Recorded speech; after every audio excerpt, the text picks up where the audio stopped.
Hello guys, ఎవరైతే ఈ Lay's ప్యాకెట్లు, ఈ ఒరుగులు, చక్రాలు ఇవి తింటారో వాళ్ళ కోసమే ఈ వీడియో.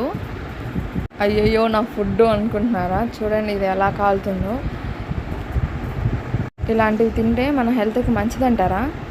మోస్ట్లీ మనకి చిన్నపిల్లలు ఉంటారు కదా, వాళ్ళైతే ఇవే తింటా ఉంటారు. వాళ్ళకంటే తెలీదు, మనకి తెలుసు కాబట్టి మనమే చెప్పాలి. ఈ తాత చూడండి ఫీల్ అవుతున్నారు. మీరేమో చేస్తారు అండి. టైం కూడా చెప్పేది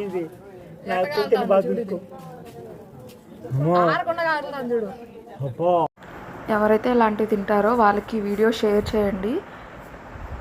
అండ్ ప్లీజ్ రెగ్యులర్గా ఇవి తినమాకండి. ఎప్పుడైనా అంటే తినచ్చు, కానీ రెగ్యులర్గా తినడం మంచిది కాదు. ఇంట్లో చేసుకునే ఫుడ్స్ అయితే మనమే చేసుకుంటాం కాబట్టి మీరు హ్యాపీగా తినేసేయచ్చు.